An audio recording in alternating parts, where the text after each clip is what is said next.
Gambia is ranked 9th in West Africa and 10th in Sub-Saharan Africa on media freedom. Cremation centers in New Delhi reaches limitation as daily death rises. Food and Agriculture Organization says East Africa suffers acute hunger. These and more coming on The World Today.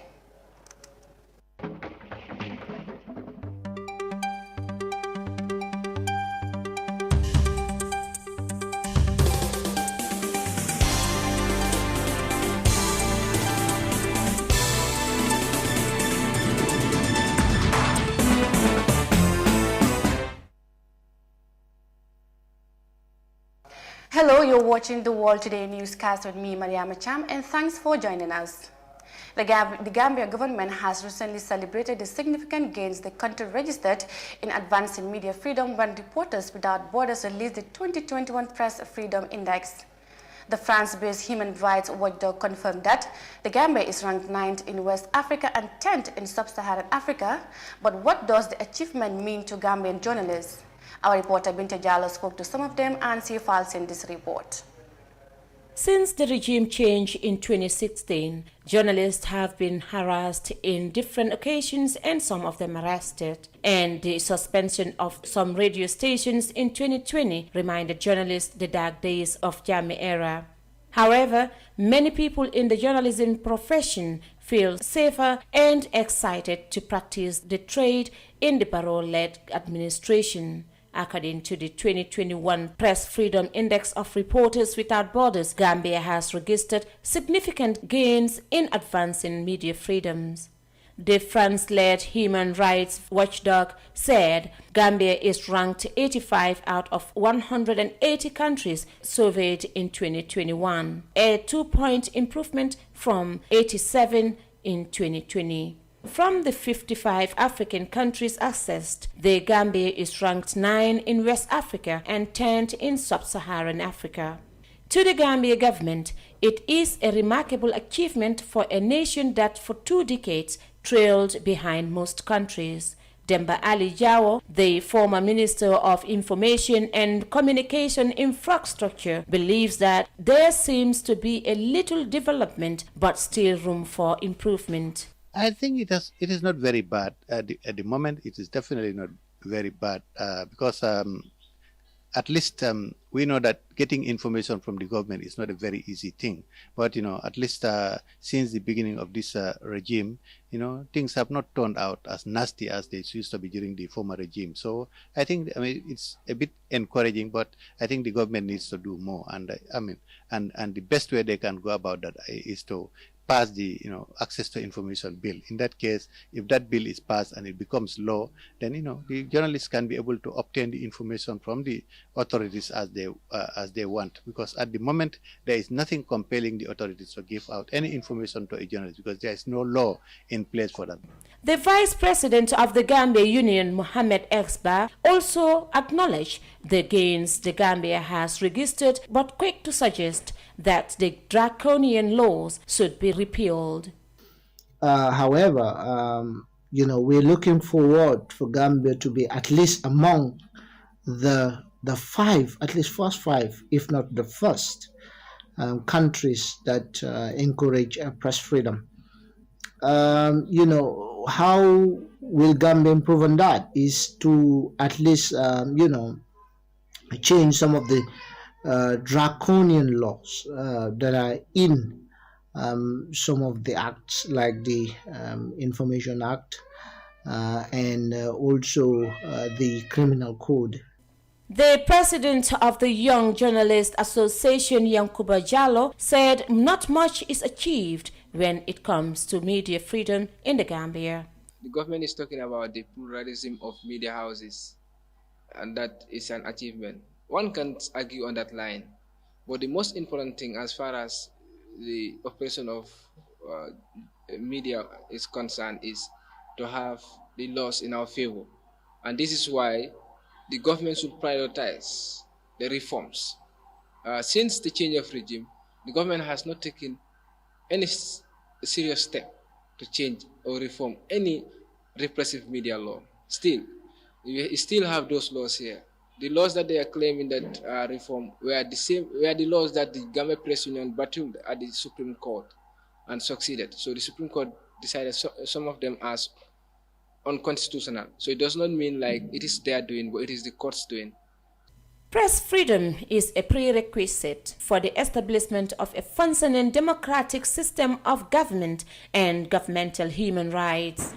It is viewed by many as a fundamental necessity for democratic governance. Thus, governments are expected to permit the press, and particularly the private ones, to function responsibly without undue obstruction. Press freedom is not only an indispensable pillar of democracy, but it is also important for the long-term sustainability of social and economic development. For iAfrica News, Binta Jallow. The United Nations Food and Agriculture Organization has expressed concern over the level of abject poverty in the African continent, especially in Eastern Africa. More than 100 million people are wallowing in poverty in the Eastern African region, leaving the Global Food Agency worried of the situation. Officials say the agonizing conditions are due to lack of political commitment from the African leaders, while the impact of global health crisis and natural calamities worsen the situation. Details in this report.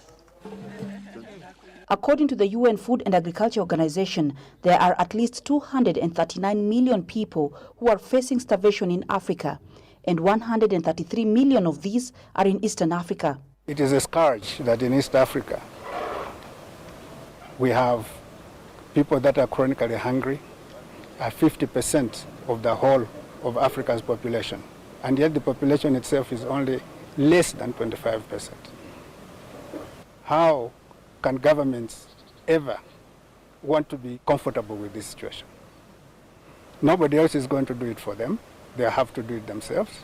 Experts blame this on climate-related conditions like floods, drought and famine, but also say protracted and new conflicts are making the situation worse. The COVID-19 pandemic has seen border closures, lockdowns and job losses, making it hard for people to get easy food access. We need agricultural transformation, and agricultural transformation requires that the government puts in money in agriculture. So the governments do make a lot of agreements they sign, whether it's African Union or the UN or elsewhere, East African Community, IGAD, and so on. But then they do not always implement the decisions that they themselves have made. For now, the desert locust infestation that was a big threat last year in the region is under control. Thankfully, the amount of rainfall that has fallen in some places does not provide enough moisture for them to breed. But there's always a danger that if more rainfall comes, then we might have a bigger problem of the locust breeding again into March. But I think the situation, we are happy that it is decreasing. In 2014, African heads of state passed a declaration to end hunger by the year 2025, but not even half of the continent has ratified it so far. The United Nations Secretary General will hold a global food summit later this year. African leaders will participate, and food experts hope they will make commitments that they will be able to accomplish to reduce the growing numbers of hungry people in their countries.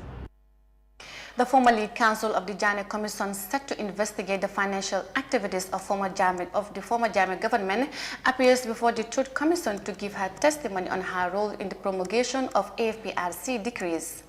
Mrs. Bensouda confirms assisting with the creation of decrees, but denied assisting in the violations brought by the decrees. More in this report by Amindao. The Truth Commission continues to hear testimonies from legal professionals that work with the AFPRC regime and are labeled as enablers to the military in drafting decrees that later violated rights of citizens under Jammeh. Today, former Acting Attorney General and Solicitor General Ami Bensouda appears to give testimony on her role in the drafting of the decrees. Mrs. Bensouda says she opposed the Armed Forces Provisional Ruling Council's takeover, but accepts taking part in the promulgation of military decrees in 1994. He asked me about decrees. Because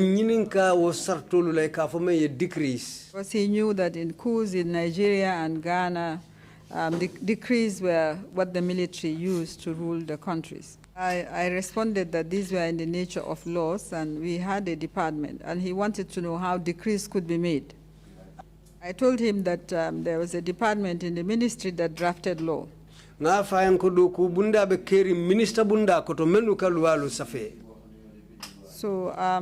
by the time our meeting came to a close, he wanted the ministry to draft a decree that reflected the situation. Mrs. Bensouda explains that the purpose of the decrees was to put in place a framework for the de facto existing situation after the 1994 coup. I said yes, we could send him a draft. Decree which reflected the situation was a decree which a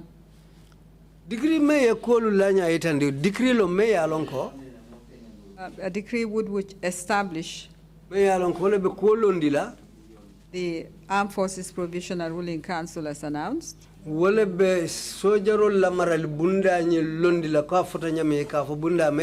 Forces Provisional Ruling Council. What decree was that? Suspend the executive. We subsequently drafted a decree which we sent and which became decree number 1. Rules by decrees is a style of government used by military officers after a coup. Decree laws are used to suspend the constitution in most cases, which leads to violations of the rights of people. Reporting for iAfrica News, I am Amindao. Now, coconut business is becoming a booming enterprise in Nigeria, as many Nigerians who ventured into coconut businesses are generating decent income. Last year, Nigeria made a whopping amount of over $100 million from the exports of coconut products, while this year figure could be higher in 2021. Despite the significant growth, the industry is calling for more government support to widen their activities. More in this report. Tens of thousands of coconut stacked in this storehouse in Nigeria's capital, Abuja. The priced commodity is highly sought after both locally and internationally. Having been in the business for over 2 decades, Sani Aliyu is reaping the benefits of the commodity's high demand. I make a profit of over 200,000 naira daily. Coconut business is lucrative. I could sell a truckload of coconut in a week, or at most in 2 weeks. Hundreds of thousands of Nigerians are raking in millions of dollars from the coconut value chain. For Rosemary Akwash, what started off as a side hustle has now become her main source of income, earning her an average $2,000 monthly from coconut byproducts such as oil, flour, and water. I had individuals, in Canada, in UK, in US, request for my coconut oil, and I have sold to them. There's actually, the opportunity to sell more. Unfortunately, the size of machine I have don't have that capacity. Some of the challenges basically that are faced is one, lack of equipment, not necessarily because they are not available, but they are quite expensive, especially with the exchange rate. Nigeria generated a record $150 million from the export of coconut oil and other byproducts in 2020. The figures are expected to rise to $250 million by the end of 2021. But industry watchers are calling for more government action to leverage on the boom in order to grow the country's GDP. That's a very welcome development which has immense potential to the economy, immense benefits to strengthen the economy. But the question still lies in the sufficiency of what we're doing, because even as it is, even as we're generating $150 million now, as the records have it for 2020, Nigeria is still shortchanging itself of over $1 billion revenue annually. We have a potential of generating $1 billion from coconut value chain, coconut exports. but we're still doing 150 million. Coconut accounts for 10% of agricultural exports from Nigeria.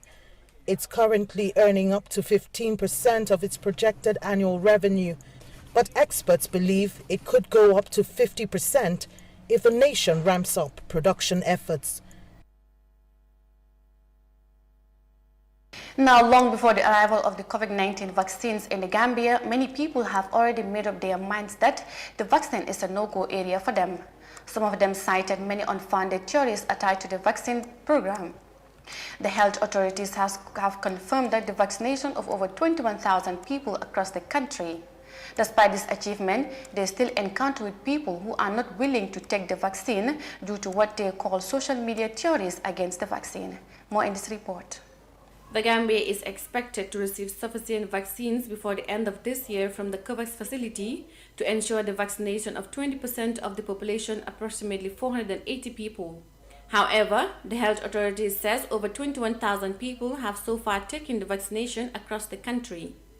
Mbenjai from the expanded program on immunization says the misinformation about the vaccine is still a challenge to get people vaccinated. Misinformed, there are a lot of misinformation among people because population with the social media sending WhatsApp messages telling them the vaccine is not good and all those things, they are here to kill people and the like. Those were some of the messages that people have been talking about. And then we definitely, as we speak, we have caravan around going from community to community in all the regions, discussing with people. Yesterday, I was just in the North Bank West when we visited Fas Omar Saho and also Kir Mama to talk to people about the COVID-19 vaccination. Mr. Njai says the security sector and other populated government institutions have taken their vaccines. For the health workers, we are definitely reaching them. We've vaccinated so far up to about 80% of our health workers. Yet to receive, to add, get the final final numbers. Our challenge is now how we get these other populations. But because the reason is that we do not have enough vaccines, so that's why we are not going out aggressively to the communities to vaccinate them. So because we only had 50,000 doses in the country, and then we're trying to be very, very cautious not to also give out all and the others will not have their second doses. So that's why we are definitely trying to be very cautious, but we'll ensure that once we have adequate vaccines in the country, we will go aggressively, just like a campaign mode sort of. Vaccination teams will be spread across all the country, in all the communities, visit all the communities, and then we vaccinate in the populations. Vaccines are termed as a critical tool in the battle against COVID-19, and it is hugely encouraging to see so many vaccines prove successful and going into development. Working as quickly as they can, scientists from across the world are collaborating and innovating to bring tests, treatments, and vaccines that will collectively save lives and hopefully end the pandemic soon. Reporting for iAfrica News, I am Mariama Cham. Well, that vaccine report will take us to a quick break, and we'll be right back with the rest of the news on the world today. And stay with us. The pride we take in our brand, the work we put in to constantly change the landscape and elevate real estate in the Gambia, it's compared to none. From inception, our goal was to add value to the beautiful Gambian landscape. That's why we are proud innovators of community estates. Kololi Sands is an exceptional piece of work, tailored for ultimate convenience and luxury, to bring you an element of finesse that is rare but unique in its own. This is also our pride and joy, and we welcome you to the exquisite beauty right here in Kololi and right here on the waterfront. Kololi Sands, feel the ocean breeze at your doorstep.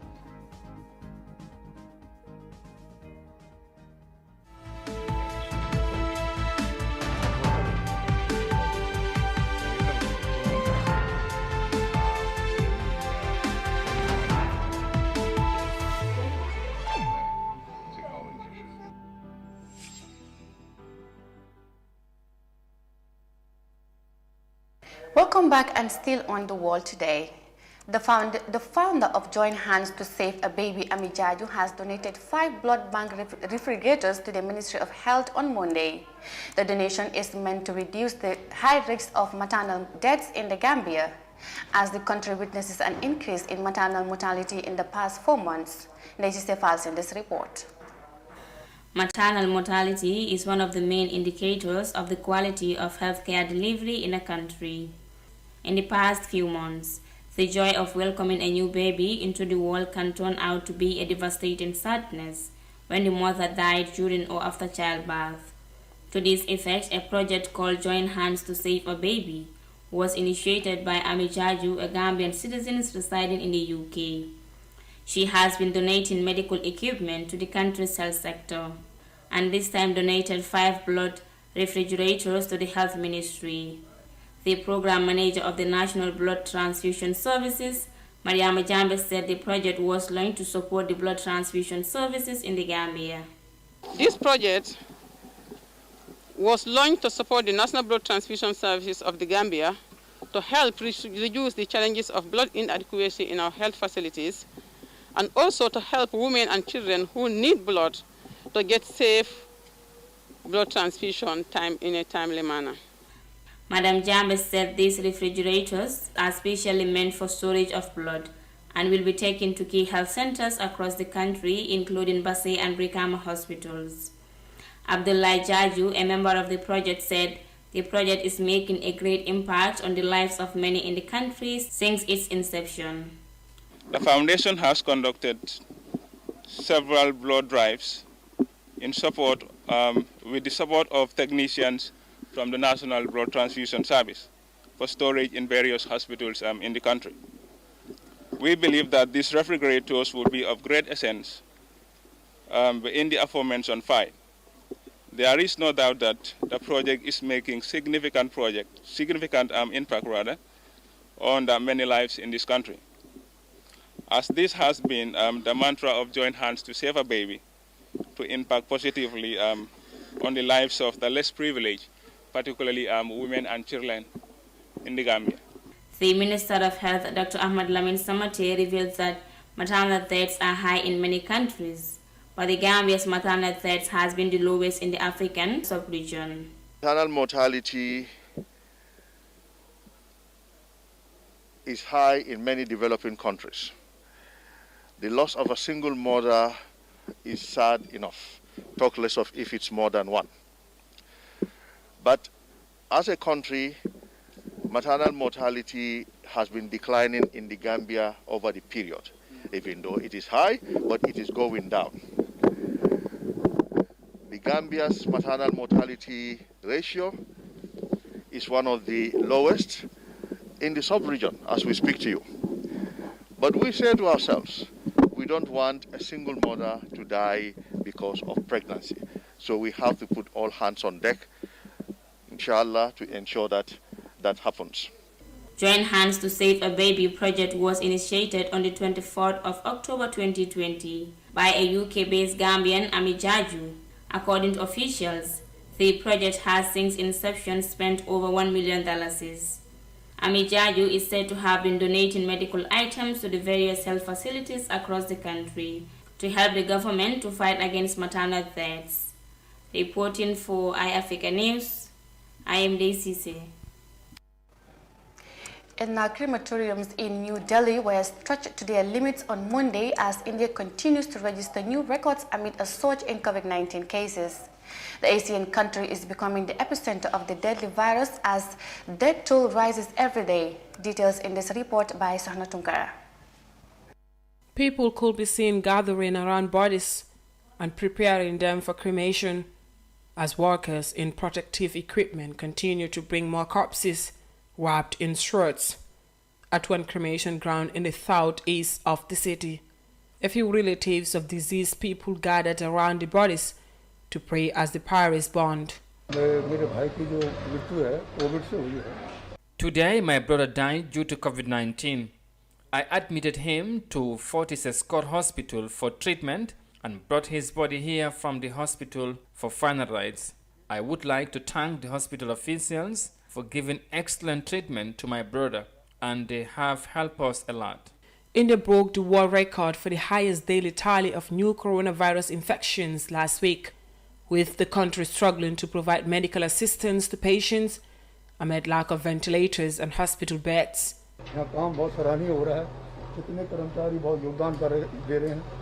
A lot of work is being done here, and the workers are working tirelessly with dedication. Even during the pandemic, these people are working for their services. How many times you thank, it is still not enough. Since the beginning of the pandemic, the country has registered more than 17 million infections, according to data compiled by Johns Hopkins University. The country set a new daily record on Monday with more than 300,000 cases of the virus confirmed within a 24-hour period. The unprecedented time is continuously causing havoc around the globe, and it is currently posing great challenge in India. For African News, Sohna Tunkara. Now, former Attorney General and Minister of Justice Joseph Henderjeeves says the amendment of a section of the Constitution that allowed ex-President Jammeh to appoint traditional rulers was meant to stop one family rule. He defended the amendment of law that barred the granting of bail to people charged with treason, murder and rape offences, saying it was necessary to deter others from committing such crimes. Omar Ahmad Toure reports. Over 30 amendments were done to the Constitution at the time Joseph Henderjeeves served as Minister of Justice. Among them was the power given to the President to appoint traditional rulers. But to Joseph Juve, the amendment on this part of the Constitution was not to make the President all too powerful, but to end perpetual rule by one family. As far as I was concerned, was that in a democratic society, no family, no single family should monopolize power. Everyone